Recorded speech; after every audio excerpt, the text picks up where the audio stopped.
Olá, meus queridos, tudo maravilhoso? Espero que sim, viu? Vamos à nossa aulinha de quinta-feira. Já parabenizando aos que já enviaram a atividade, lembrando que temos prazo, tá certo? Olha o prazo, no caso, a atividade de segunda-feira, o prazo máximo é até a quarta, ou seja, ontem, para não acumular, está bem? Vamos estudar hoje. Vamos também dar sequência ao nosso estudo do texto Os Dois Papudos, o conto popular, né? Esse gênero tão maravilhoso. E hoje vamos entender um pouquinho sobre o tempo narrativo. O tempo que envolve a narrativa. Será que é o mesmo tempo que nós vivemos, esse nosso tempo de todos os dias, da semana, dos meses, dos anos, das horas? Será que é o mesmo que nós conseguimos encontrar nas narrativas, nos contos? Então, para começar a intrigar vocês, a ficar assim um pouco mais reflexivo, eu trouxe essa imagem que diz assim: era uma vez, eram duas, eram três. Esse eram uma vez já nos faz pensar em que vez é essa? E que tempo é esse? E que momento é esse? Olha a imaginação como é importante. Então, nossa aula hoje, a atividade está lá nas páginas 47 e 48. Prestem atenção que as questões são de 6 a 11, ok? Vamos lá começar as explicações. Lembrando que as questões também se referem ao nosso texto, estudado na segunda-feira, que é o conto popular Os Dois Papudos. Está certo? Vamos lá. Um detalhe, antes de começar aqui a nossa explicação. Amados, quando a tia posta a correção da atividade nos grupos do WhatsApp, você vai fazer o seguinte: não é para fazer de conta que não está vendo, não. É para você pegar, a correção é exatamente como o nome já fala, corrigir, refazer, consertar. Você vai pegar o seu caderninho, abrir na atividade e fazer os devidos ajustes necessários. Professor, eu acertei, coloquei com as minhas palavras, mas o entendimento é igual ao da senhora, o que a senhora postou lá de resposta. Posso deixar? Pode. Você só vai apagar, só vai consertar o que realmente estiver errado, tá bom? Então, façam as correções, que é muito importante, está bem? Então, vamos lá, vamos estudar. Anote aí, já sabemos que essa informação ela é importantíssima, é para que a gente possa compreender, é para que a gente possa sintetizar as informações. Vamos lá. Nos contos populares, não é especificado o momento histórico. Não é especificado, ou seja, não está determinado o momento histórico em que o fato acontece. Ou seja, não tem um dia específico, não tem um mês, não tem um ano. Não. Então, o conto popular tem esse momento histórico, que é um fato que é narrado, que é contado, mencionado, mas não apresenta momento determinado. Para indicar o tempo, nessas narrativas, costuma-se usar expressões que sinalizam um passado distante, impreciso, como nos contos de fadas. Essas expressões temporais, lembramos de tempo, expressões que lembram tempo, certo? Remetem a um tempo imaginário e não a um tempo real, como eu já havia falado anteriormente. O tempo nas narrativas, nos contos populares, no caso que é o gênero que estamos estudando, ele é um tempo imaginário, ou seja, não é real, está ligado à ficção, à criação. Nos contos também são usados marcadores de tempo. O que são esses marcadores de tempo? São exatamente as expressões que indicam o tempo narrativo.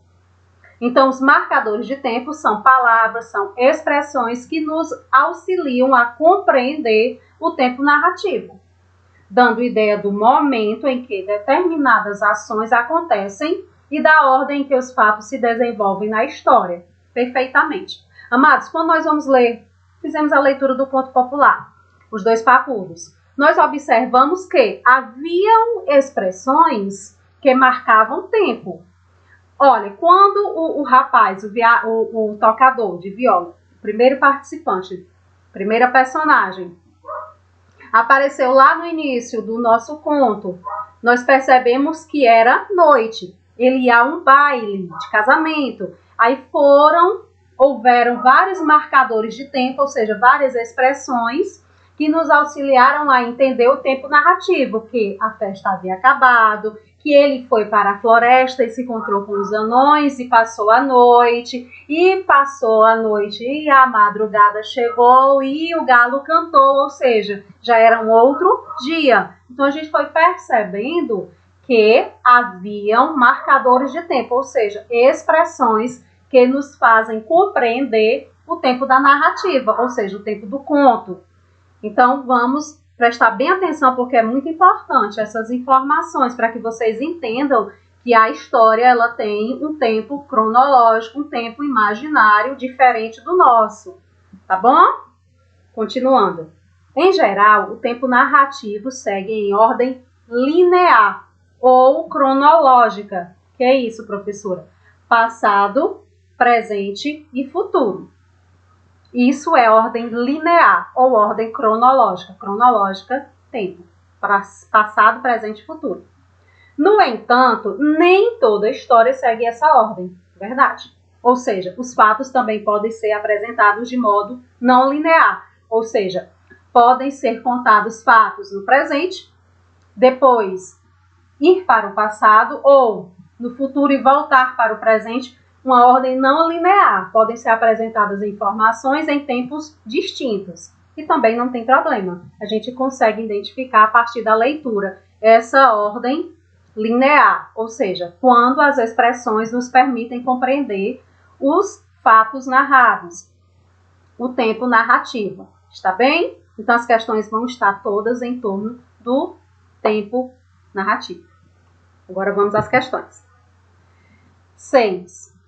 Observe as expressões iniciais do primeiro e do segundo parágrafos. Então, está aqui as duas expressões. Vivia numa povoação e certo dia.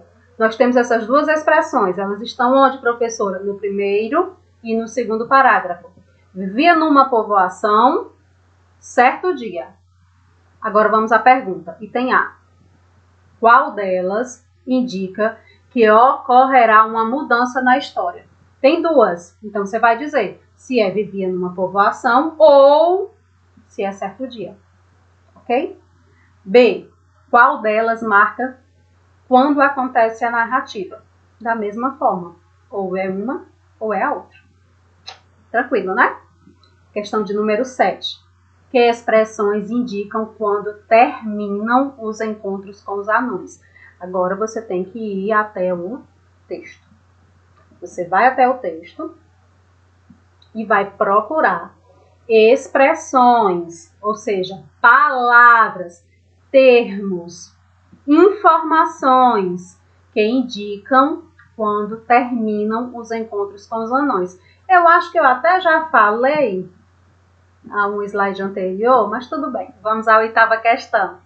Se as expressões apontadas nas questões 6 e 7, ou seja, as duas anteriores aí, não fossem utilizadas, se elas não fossem utilizadas, que efeito isso causaria no conto? Se não houvessem essas expressões, ou seja, informações que indicam o tempo narrativo, vocês acham que daria para compreender corretamente as informações?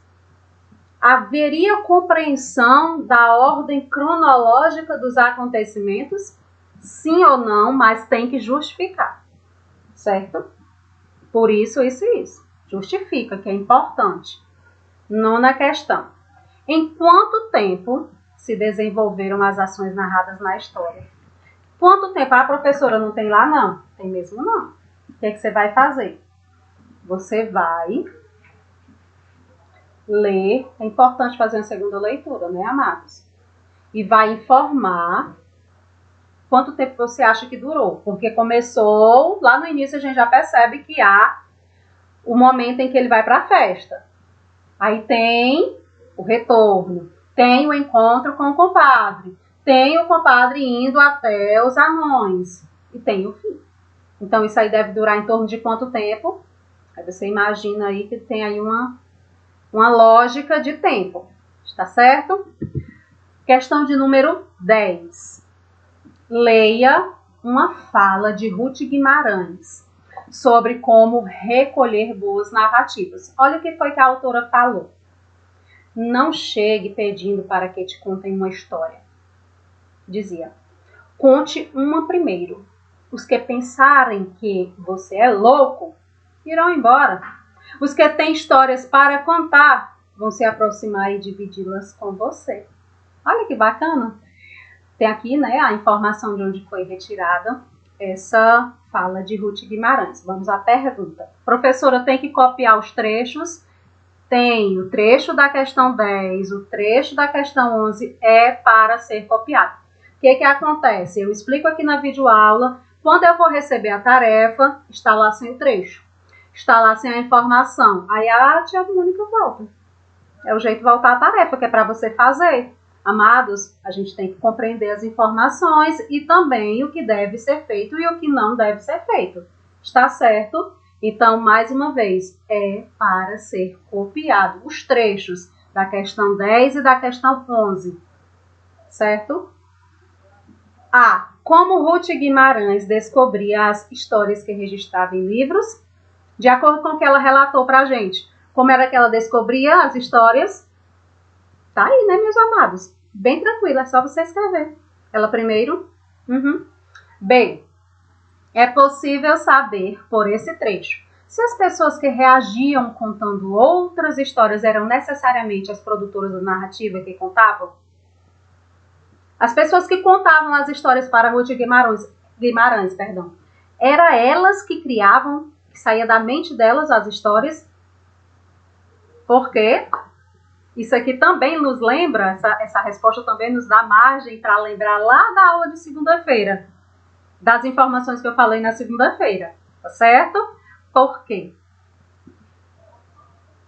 Questão 11. Releia este trecho do conto. Então, vamos lá. Copiando. Certo dia, foi ao povoado vizinho, a uma festa de casamento, levando embaixo do braço a inseparável viola. Tinha que pegar no serviço no outro dia bem cedo. Ok. Por esse trecho? Aliás, por esse trecho, o que podemos perceber sobre a vida da personagem? Pronto. Ele era uma pessoa irresponsável. Era responsável. Era trabalhador. Não. Era um vagabundo. No nosso linguajar popular. Então, você vai dizer o que você percebe sobre a vida dessa personagem, de acordo com esse trechinho. Tá bom? Item B, de bola. Em que ambiente é comum a viola ter destaque? A viola, instrumento musical. Qual é o ambiente em que ela se destaca? Onde ela se apresenta? Aí você vai e coloca. No ambiente tal. Em determinados lugares, assim. Tá certo?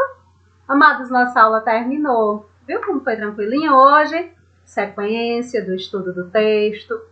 Compreensão, colocar em prática o nosso aprendizado. Aquele abraço muito carinhoso, energias de paz, de luz e de muitas bênçãos cheguem a cada um de vocês. Está certo? Fiquem todos com a presença de Deus, na vida, no lar, na família de cada um. Um abraço.